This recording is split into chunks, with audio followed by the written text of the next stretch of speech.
우리 같이 하나님 말씀을 봉독하겠습니다. 우리가 나눈 하나님 말씀은 마가복음 2장 18절에서 22절까지 말씀입니다.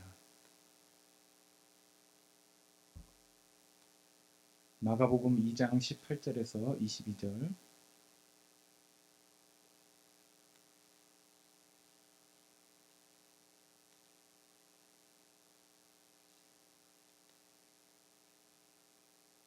우리 하나님 말씀을 경외하는 마음을 가지시고 다 같이 일어서셔서 봉독하겠습니다.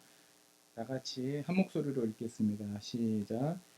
요한의 제자들과 바리새인들이 금식하고 있는지라 사람들이 예수께 와서 말하되 요한의 제자들과 바리새인의 제자들은 금식하는데 어찌하여 당신의 제자들은 금식하지 아니하나이까? 예수께서 그들에게 이르시되 혼인집 손님들이 신랑과 함께 있을 때에 금식할 수 있느냐? 신랑과 함께 있을 동안에는 금식할 수 없느니라. 그러나 신랑을 빼앗길 날이 이르리니 그날에는 금식할 것이니라. 생배 조각을 낡은 옷에 붙이는 자가 없나니 만일 그렇게 하면 기운 새 것이 낡은 그것을 당기어 헤어짐이 더하게 되느니라. 새 포도주를 낡은 가죽 부대에 넣는 자가 없나니 만일 그렇게 하면 새 포도주가 부대를 터뜨려 포도주와 부대를 버리게 되리라. 오직 새 포도주는 새 부대에 넣느니라 하시니라. 아멘. 자리에 앉아주시기 바랍니다. 기도하겠습니다. 하나님 감사합니다. 주님을 찬양합니다. 하나님 홀로 영광받아 주시옵소서. 하나님 우리에게 성령을 부으시고 뜨거운 마음을 주시어서 하나님의 말씀에 대한 열정과 하나님의 임재에 대한 사모함을 우리가 갖게 하여 주시옵소서. 부족한 중 하나님 말씀을 들고 섭니다. 이 말씀 가운데 성령님 역사하여 주옵소서. 감사하며 예수님의 이름으로 기도합니다. 아멘. 할렐루야. 한 주간도 평안히 잘 보내셨습니까? 네. 우리가 이 험난한 세상 가운데 살아가면서 말씀으로 사는 게 굉장히 어려운 것 같아요. 그렇죠? 말씀을 지키고 우리 신앙을 지키고 살아가는 것이 굉장히 어려운 것 같습니다. 하나님께서는 우리에게 이 험난한 세상을 살아갈 때에 경건을 훈련하라고 명령하셨죠. 그렇죠? 경건을 훈련하라. 그냥 가만히 있으면 경건해지는 게 아니죠. 우리가 믿습니까 여러분? 우리가 가만히 있으면 경건해지지 않잖아요. 어떻게 해야 됩니까? 훈련해야 되죠. 그렇죠? 경건은 저절로 성숙하고 잘하는 것이 아니라 오히려 우리가 경건의 훈련을 게을리하게 되면 어떻게 됩니까? 우리의 신앙이 뒤로 퇴보하게 되죠. 우리 신앙이 뒤로 물러가게 돼요. 그래서 주님은 우리에게 경건 훈련을 하라고 명령하고 있습니다. 디모데전서 4장 8절에 잘 설명해 주고 있죠. 육체의 연단은 약간의 유익이 있으나 경건은 범사에 유익하니 금생과 내생에 약속이 있느니라. 육체의 연단이 뭡니까? 이거 우리나라 번역이 약간 잘못됐어요. 이 연단이 아니고 이 훈련입니다. 훈련, 트레이닝. 근데 연단이라고 왜 번역했는지 모르겠어요. 그 고대 히랍 사람들, 그리스 사람들은 운동할 때 어떻게 했습니까? 고대 우리 올림픽 그 경기 보면은 요즘은 다 옷을 입고 하지만 옛날에는 올림픽 경기하면 뭐 했어요? 옷을 다 벗고 했죠. 완전 네이키드로 했죠. 완전 그 홀랑 벗고 했습니다. 왜냐하면 옷을 입고는 운동을 할 수가 없는 거예요. 그래서 이 그 훈련하다라는 단어가 어디서 나왔냐면 옷을 벗다라는 단어에서 나왔어요. 옷을 벗다, 완전히 옷을 벗은 상태다 이런 의미에서 나왔는데 육체의 훈련, 육체의 훈련은 제한적인 유익이 있다는 것입니다. 제한적인 유익. 즉 제한적인 유익이라는 게 뭡니까? 육체의 훈련은 우리가 이 땅에 살아갈 때만 유익한 것이죠. 그러니까 육체 훈련을 해야 됩니다, 여러분. 육체 훈련을 해서 우리가 건강해야 되고 육체가 잘 단련돼서 우리 팔다리가 잘 움직이고 돌아다닐 수 있어야 돼요. 그런데 성경에서는 우리에게 이 육체의 훈련을 육체의 훈련도 중요하다고 말씀하시지만 어떤 훈련을 하라고 말씀하시냐면 경건의 훈련을 하라. 경건의 훈련은 모든 것에 유익하다. 모든 것에 유익하다. 이 모든 것이라는 것은 뭐냐면 이 땅에 사는 것에 살 때에도 유익하고 앞으로 오는 세상에서도 이 경건의 훈련은 유익하다라는 것입니다. 그럼 경건이 뭡니까, 여러분? 경건이 뭐예요?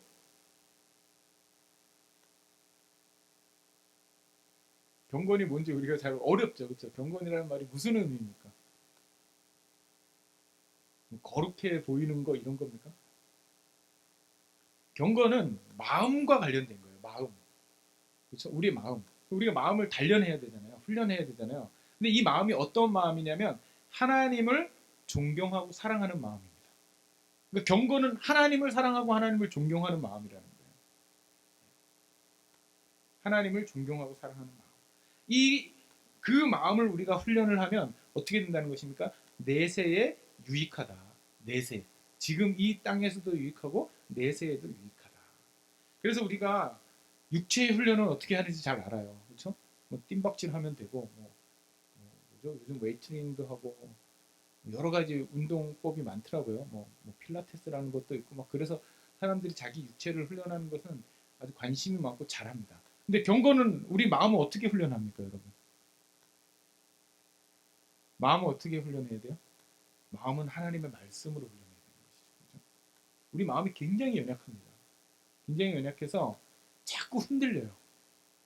그러니까 교회에 있을 때는 우리가 하나님을 사랑하는 것 같고 그런데 삶의 현장에 딱 가면 어떻게 돼요? 막 말 안 듣는 자식 때문에 막 욕이 나올 때도 있고 직장 동료들이 막 잘 안 하면 막 짜증이 나고 막 우리 마음이 막 바뀌죠.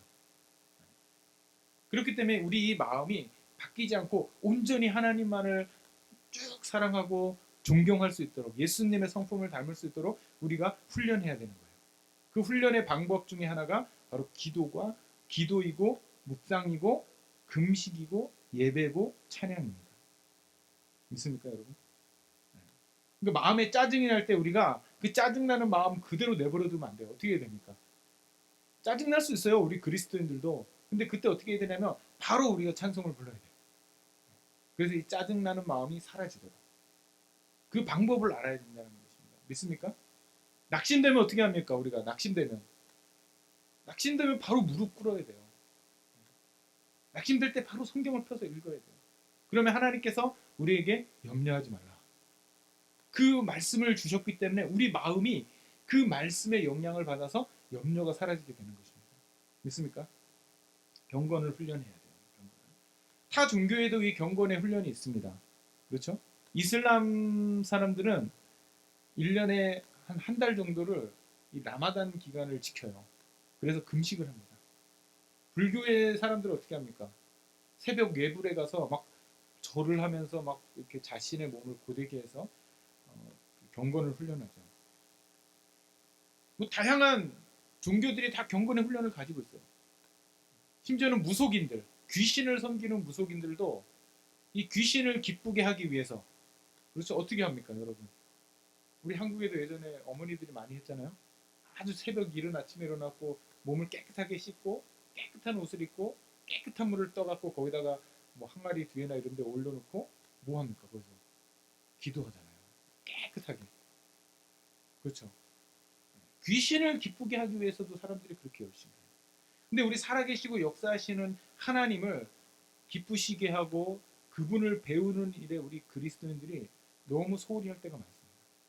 현대 그리스도인들은 이 경건을 많이 잃어버렸어요. 경건의 훈련을 많이 잃어버렸어요. 우리 먼저 사랑교회가 이 경건의 훈련이 활발하게 일어나는 그런 교회가 되기를 소망합니다. 자, 예수님 당시에 많은 유명한 지도자들이 있었습니다.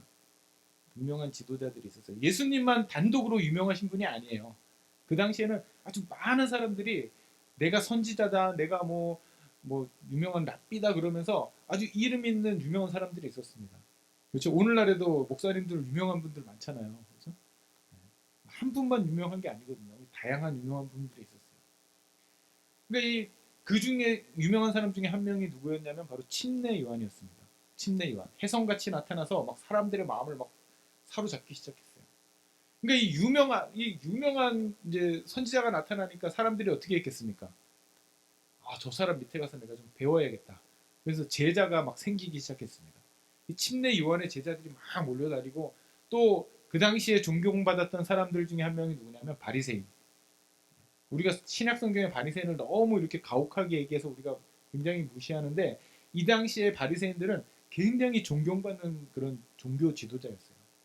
이 사람들은 경건을 철저하게 훈련했고 11조를 정확하게 했고 그 다음에 금식을 일주일에 2번씩 했어요. 그 주변에 있는 사람들이 이 바리새인들을 보면 머리가 숙여지는 거예요. 저절로. 그러니까 바리새인들에게 제자가 있었겠습니까? 없었겠습니까? 이 바리새인들에게도 제자들이 있었던 거예요. 그리고 또 누가 있습니까? 예수님. 예수님도 이제 막 떠오르는 막 샛별이시잖아요. 그렇죠? 갈릴리 사람들이 막 예수님 따르고 막 제자가 생기기 시작했단 말이에요. 그러니까 예수님의 제자도 있었어요. 자, 침례 요한의 제자와 예수님의 제자와 바리새인의 제자. 이 크게 세 종류의 제자들이 이제 모여서 사람들에게 평가를 받기 시작한 것입니다. 그렇죠? 사람들이 이 제자들을 보면서 어떻게 하겠어요? 저 사람은 바리새인의 제자네? 저 사람은 침례 요한의 제자네? 저 사람은 예수님의 제자네? 하고 이제 평가를 하겠죠. 누가 잘하나. 평가를 막 하는 거예요. 누가 인정받았겠습니까? 저는 가끔 겁나는 게 하나 있습니다. 어디 교회 다니세요? 그런데 먼저 사랑 교회 다닙니다. 그러는데 근데 왜 그렇게 사세요? 그럼 누가 창피한 거예요? 물론 먼저 하나님께서 하나님의 영광을 가리는 거지만 이 교회 목사인 제가 잘못 가르친 거잖아요. 그렇죠? 저에게 문제가 있는 것이죠. 우리 교회의 지체들이 밖에 나가서 그리스도인답게 살지 못하면 사람들이 이 목사를 욕합니다. 그 목사가 잘못 가르쳐서 좋다.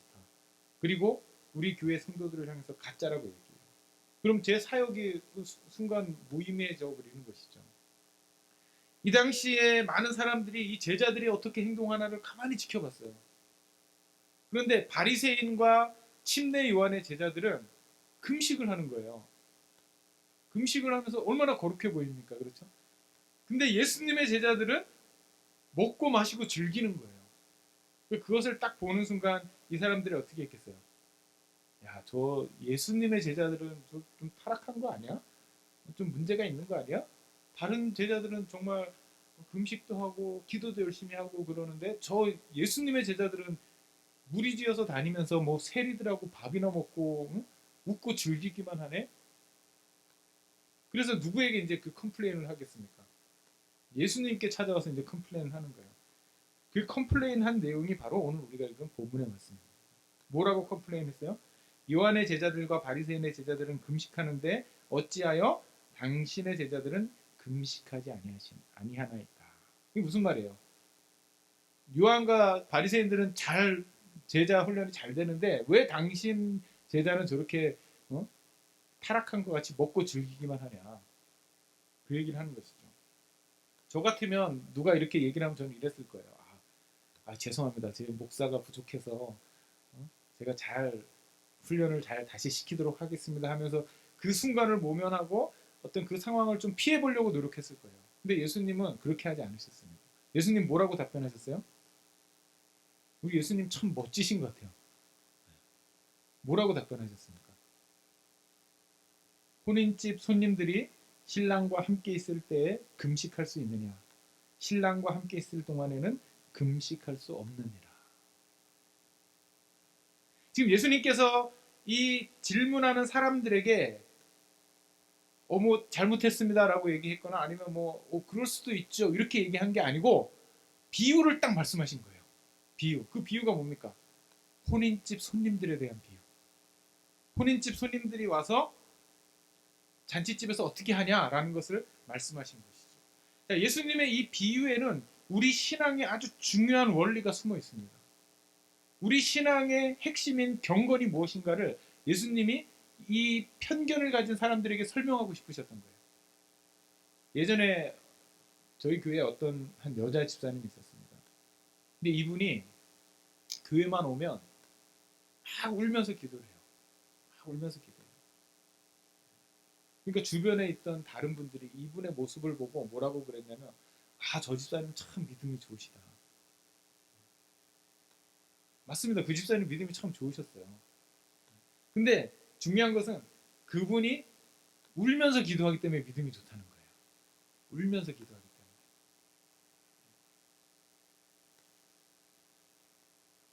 우리가 교회 오면 회개가 터지고 눈물이 나올 수 있죠. 그렇죠? 하나님의 은혜와 사랑을 경험하면 눈물이 나오고 우리가 회개가 터지면 그럴 수 있어요. 근데 그것이 경건인가? 그것이 경건의 모든 것인가? 라고 질문했을 때는 아니라는 것입니다. 왜 그렇습니까? 예수님이 우리에게 경건을 설명하실 때 뭐라고 설명하셨냐면 혼인집 손님의 자세로 있으라는 거예요. 혼인잔치에 갔는데 내가 기분이 안 좋아요. 기분이 안 좋은데 혼인집에 갔어요. 그럼 어떻게 합니까? 사람들이 인상을 팍 쓰고 막 음식도 안 먹고 막 짜증을 부리고 화를 내고 막 그럽니까? 그러지 않죠. 자기의 기분과 자기의 상황과 상관없이 혼인집 잔치에 간 사람들은 그 신랑을 위해서 거기서 기뻐하고 즐거워하는 거예요. 왜? 이 혼인집 잔치의 주인이 누구예요? 손님이 아니고 그 신랑이에요. 신랑이 주인이기 때문에 신랑을 위해서 즐기고 신랑을 위해서 웃고 신랑을 위해서 먹는 거예요. 예수님이 지금 설명하고 싶으셨던 것은 뭐냐면 예배는 엄숙하고 조용하고 뭔가 이렇게 거룩한 분위기가 있는 그런 것이 예배가 아니라는 걸 지금 말씀해주고 있는 것입니다. 우리의 경건의 핵심은 뭐냐면 기쁨과 즐거움이라는 거예요. 기쁨과 즐거움. 믿습니까 여러분? 사람들은 금식하고 진지하고 스스로 괴로워하고 그러면 믿음이 좋을 것이라는 그런 착시 현상을 가지고 있습니다. 그래서 우리가 우리 신앙의 자세는 늘 진지해야 되고 울어야 되고 가슴을 쳐야 되고 그렇게 생각하고 사람들이 신앙생활을 한다는 거예요. 물론 그럴 때도 있습니다. 그러나 신앙의 더 근본적인 본질은 뭐냐면 주님 안에서 우리가 기뻐하는 것입니다. 믿습니까 여러분? 주님 안에서 웃고 즐기고 먹고 마시는 게 그것이 경건의 본질이라는 거예요. 왜? 주님을 사랑하는 게 경건의 본질이기 때문에. 제가 이제 신학교를 처음 입학했는데 이제 신학생들이 다 오잖아요. 그럼 저도 20살인데 제 친구도 다 20살이겠죠. 근데 앞에서 이 친구들이 얘기를 하는데 한 2, 30년 목회하신 목사님 목소리로 얘기를 하는 거예요. 뭐 이렇게 해갖고 목소리를 쫙 깔면서 막 그렇게 얘기하는 거예요. 얼굴은 굉장히 애띠인데 목소리는 막 한 4, 50대 된 사람으로 막 얘기를 하는 겁니다. 목소리를 깔고 막 그러면서. 그래서 제가 그게 좀 안 어울리더라고요. 그 모습이. 좀 이상하다는 느낌을 가졌어요. 자연스럽지가 않고. 경건의 진정한 모습은 어린아이와 같은 것이죠. 그렇죠? 어린아이와 같은 것. 순수한 마음. 하나님을 순수하게 사랑하는 그 마음. 그게 경건의 핵심이라는 거예요. 근데 우리는 자신이 생각하는 그 경건의 표준에 만약에 누군가 벗어나면 그 사람은 믿음이 없다고 지적하고 판단하게 되는 것입니다. 지금 예수님께서 그것을 그 생각을 깨트려 버리고 계신 거예요. 혼인집 잔치 손님의 비유로 통해서. 그 당시에 요한과 바리새인의 제자들은 일주일에 2번씩 금식했습니다. 원래 하나님께서 금식을 원하시는 금식은 몇 번 하는 겁니까, 여러분? 혹시 아세요? 하나님이 우리에게 금식을 하라고 명령하셨어요. 근데 몇 번 하라고 하셨냐면 1년에 한 번 하라고 명령하셨습니다. 대속죄일날, 욤키푸르라 그러는데 그날은 이스라엘 백성들이 아무것도 안 합니다. 제가 이스라엘에 있을 때 욤키푸르를 한번 지나간 적이 있어요. 근데 그때 이스라엘 사람들이 저한테 뭐라 그랬냐면 너 도로에 가서 잠을 자도 괜찮아. 그날은 차가 안 돌아다니기 때문에 죽을 염려가 없어. 그 정도로 그날은 아무것도 안 합니다. 금식하면서 괴로워하는 거예요. 하나님 앞에 스스로 겸비하게 마음을 내려놓고 금식을 하면서 하나님 앞에 자기의 죄를 속죄하는 그 날이 바로 욤키푸르입니다. 대속죄일이라고 하죠. 하나님께서 그날 하루 금식하라고 명령하신 거예요. 근데 이스라엘이 멸망하면서 그 금식일이 4일로 연장이 됩니다. 4번을 금식해야 됩니다. 1년에. 근데 그것이 또 세월이 지나면서 조금 신앙이 좋다 그러면 일주일에 2번은 금식해야 된다. 이런 제도를 또 만들어낸 거예요. 자, 그러니까 일주일에 2번 금식하는 것은 누가 만들어 놓은 것입니까? 사람이 만들어 놓은 것이죠. 그리고 그 기준에 미합하거나 그 기준에 미흡하거나 부족한 사람은 믿음이 없는 사람, 경건하지 못한 사람, 그렇게 낙인이 찍혀버리는 거예요. 예수님은 그것에 대한 편견을 깨뜨리기를 원하셨던 것입니다. 사람들은 어떻게 생각한 거예요? 예수님의 제자도 일주일에 2번 금식해야 되는 거 아니야? 이렇게 생각했던 것이죠. 인간이 만들어 놓은 기준으로 인해서요. 자, 예수님께서 혼인 잔치에 온 이 손님을 비유해서 그렇게 말씀하신 것은, 혼인 잔치는 가장 즐거운, 인생의 가장 즐거운 잔치 중에 하나죠. 두 남녀가 만나서 결혼하는 아주 중요한 잔치이기 때문에 기쁨과 즐거움이 넘치는 시간입니다. 근데 그곳에서 누군가 와서 자기 괴로운 일 때문에 인상을 쓰고 있거나 음식을 먹지 않는다면 그 사람은 그 혼인잔치의 그 중요한 순간을 망쳐버리는 그런 일을 하게 되는 것이죠. 예수님은 그렇기 때문에 이 혼인잔치의 비유를 통해서 사람들에게 말씀하신 거예요. 야, 혼인집 손님이 신랑과 함께 있는 동안 금식할 수 있겠냐? 금식할 수 있습니까? 없습니까? 금식할 수 없죠. 먹어야죠. 나는 먹기 싫어도 신랑을 위해서 먹어야 되는 거예요. 즐겁게 해야 되는 거예요. 신랑을. 자, 예수님께서 우리에게 금식 자체를 금지하신 것이 아닙니다. 그렇죠? 우리가 그것을 어떻게 알 수 있습니까? 그 후반절에 하신 예수님의 말씀을 보면 알 수 있죠. 그러나 신랑을 빼앗길 날이 이르리니 그날에는 금식할 것입니다. 예수님은 금식을 금하신 것이 아니고 금식을 언제 해야 되는지에 대해서 말씀해 주신 것이죠. 어느 때에 금식을 해야 되냐? 언제 금식해야 되냐? 신랑을 빼앗겼을 때 금식해야 된다. 지금 예수님의 제자들은 예수님과 함께 머물면서 주님과 함께 그 천국의 기쁨을 지금 공유하고 있는 거예요.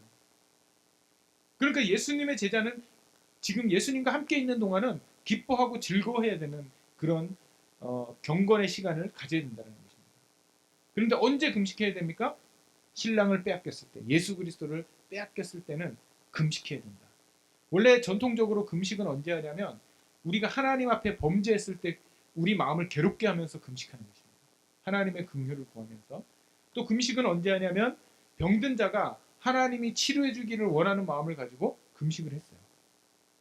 또 언제 금식했냐면 나라를 잃었을 때, 나라를 회복시켜달라고 하나님 앞에 간구할 때 금식했습니다. 또 언제 금식했습니까? 깊은 기도 제목이 있을 때, 하나님 앞에 정말 간절한 기도 제목이 있을 때 그 기도의 응답을 바라면서 금식했습니다.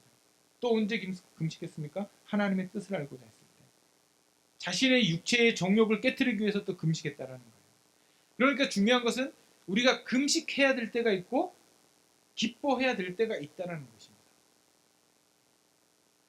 금식이라는 것은 우리 신앙의 경건의 훈련을 위해서 아주 중요한 도구이지만 그것이 우리의 경건을 말해주는 것은 아니죠.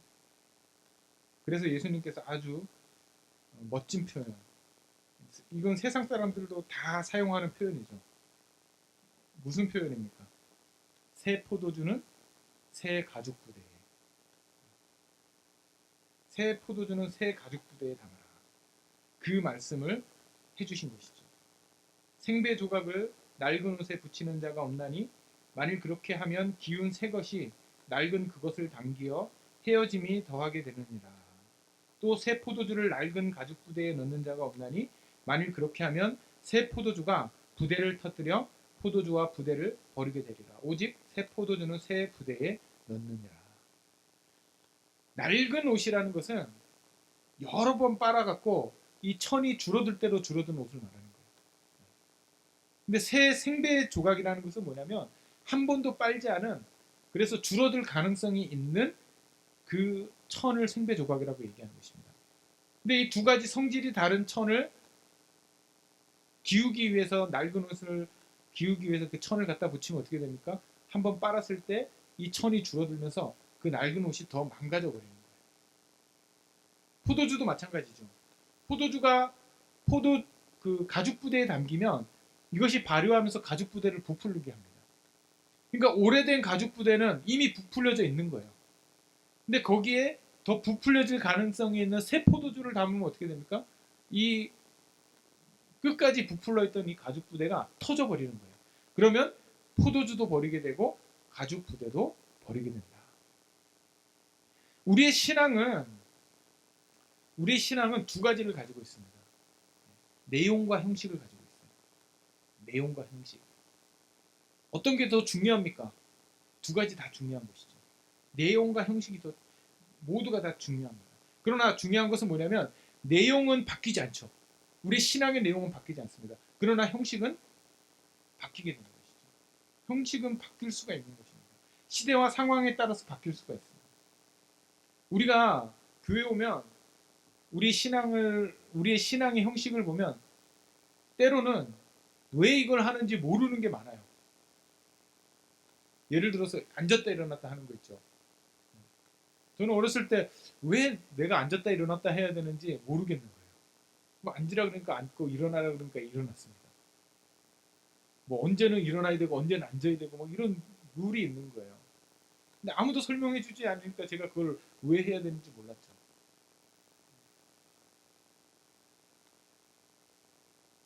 앉았다 일어나는 것은 예배의 형식입니다. 근데 그 내용은 어디로 간 거예요? 세대가 지나면서 그 내용이 사라져 버린 것이죠. 그러니까 처음에 이 신앙의 내용을 가지고 그 형식이 나타났는데 이 형식만 남고 내용이 없어지면 이 형식은 껍데기에 불과한 것이 되어버리는 것이죠. 예수님 당시에 금식이 바로 그러했던 것입니다. 처음에 금식을 1년에 4번으로 연장한 사람들은 아마 하나님을 사랑하는 마음으로 그렇게 했을 거예요. 그렇죠? 하나님을 사랑하는 마음으로 그런 제도를 만들었을 것입니다. 바리새인과 요한의 제자들이 일주일에 2번 금식하는 그 형식도 처음에는 하나님을 사랑하는 마음을 표현하기 위해서 그렇게 했을 것입니다. 근데 어떻게 된 거예요? 그 내용이 사라져버리고 신앙적 열심이 사라져버리고 형식만 나타나게 되니까 이제는 그것이 이 사람의 믿음을 측정하는 척도만 돼버린 것입니다. 그래서 그걸 가지고 사람을 정죄하는 도구로 쓰이기 시작한 것이죠. 만약 교회 처음 온 사람이 왜 앉았다 일어나야 되는지 모르고 일어나야 되는데 계속 앉아있으면 어떻게 되겠습니까? 사람들이 그 사람 다 쳐다보겠죠. 저 사람 왜 안 일어나지? 그 사람의 믿음이 일어나지 않는 것 때문에 폄하되는 거예요.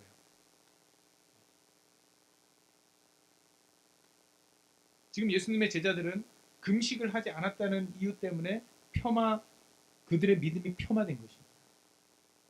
그러니까 우리가 이것을 주의해야 되겠죠. 우리의 믿음의 신앙의 내용 그리고 우리의 신앙의 형식 이 두 가지가 다 중요한 것인데 신앙의 내용을 새로운 형식에 담지 않으면 잘못하면 이 두 가지가 망가져 버린다는 것입니다. 오늘 본문의 말씀을 통해서 하나님께서 우리에게 무엇을 원하시는 것입니까? 어떤 삶을 원하시겠습니까? 첫 번째, 경건의 훈련을 해야 됩니다. 그렇죠? 예수님은 금식하지 말라고 말씀하신 게 아니에요. 금식을 해야 된다고 말씀하십니다. 그렇기 때문에 우리는 금식도 해야 되고 기도 훈련도 해야 되고 말씀도 배워야 되고 묵상하는 훈련도 해야 됩니다. 하나님은 우리가 하나님을 사랑하기를 원하세요. 경건하기를 원하세요. 하나님을 사랑하는 것이 경건한 것이죠.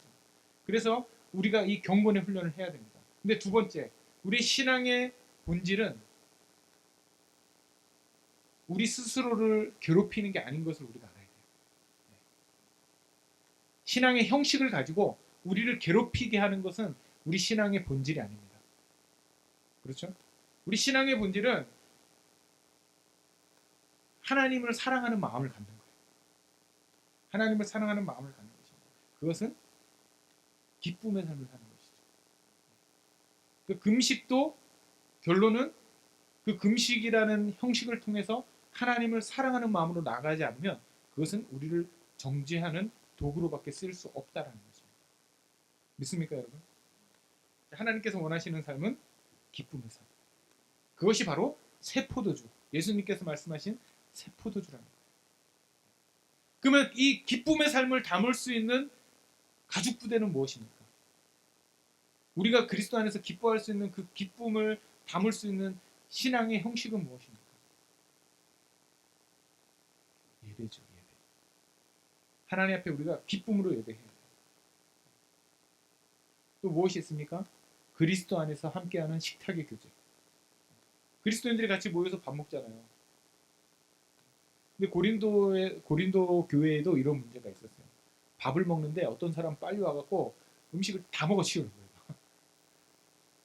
그리스도의 사랑이 거의 묻어나지 않잖아요. 우리가 오늘 우리 김진희 목사님이 맛있는 음식을 준비해 오셨는데 맛있으니까 내가 다 먹으려고 막 그거를 다 가져가면 어떻게 됩니까? 거기엔 그리스도의 사랑이 없는 거예요.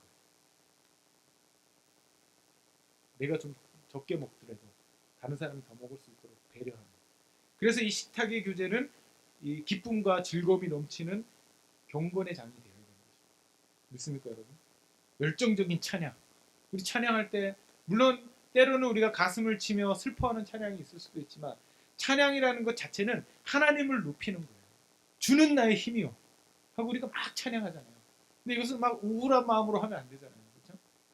우리의 기쁨과 하나님을 향한 열정을 담을 수 있는 이 그릇이 찬양입니다. 믿습니까, 여러분? 이 기쁨을 우리가 표현해야 돼요. 주님 앞에.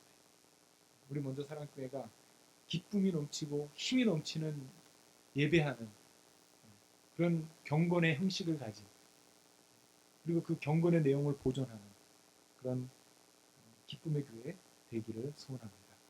기도하겠습니다. 주님 찬양합니다. 주님 경배합니다. 우리를 위하여서 죽으시고 우리의 죄의 문제를 모두 해결하셔서 우리가 괴롭고 슬픈 마음으로 살아가는 것이 아니라 주님 안에서 참 평안과 기쁨으로 살아갈 수 있도록 인도하신 주님을 경배합니다. 우리 먼저 사랑교회 경건의 능력을 잃어버려서 세상에 손가락질 당하는 어리석은 교회 되지 않도록 하나님 우리 가운데에 하나님을 사랑하는 마음을 뜨겁게 부어 주시옵소서. 감사하며 예수님의 이름으로 기도합니다. 아멘.